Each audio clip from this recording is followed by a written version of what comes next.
donne quand même ce que j'ai mis ici. Tu vois. Alors pourquoi est-elle appelée le document de la révélation?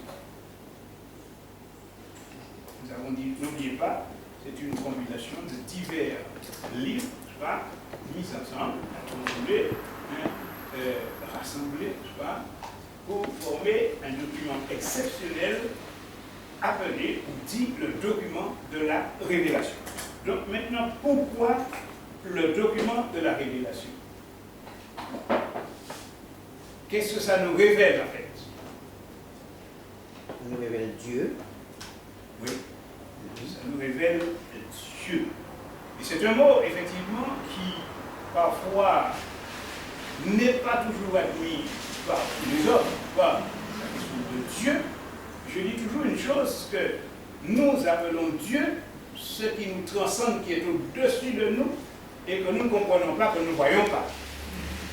Donc, on a employé ce mot de Dieu, comme en latin Deus, pas, comme God en anglais, comme Dios en espagnol, etc., etc.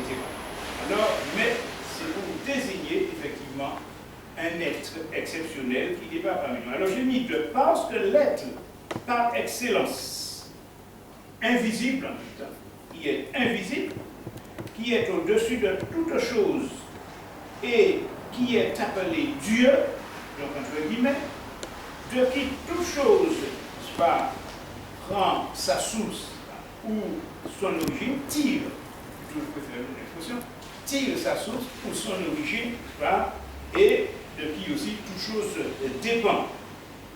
Bon, a fait connaître son existence, ses attributs et ses relations avec le monde, l'univers.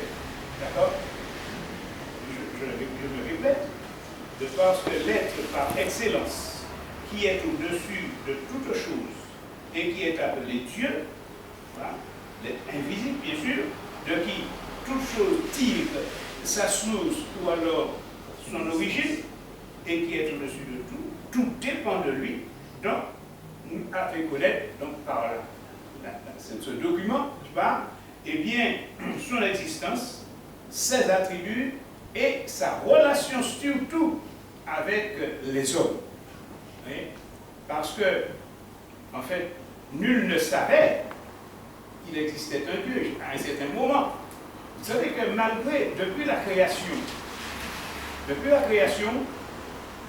l'homme a été créé et il y a tout ce qui s'est passé, mais il ne faut pas croire que ça s'est passé de fil en aiguille, ça a mis du temps, des jours, etc.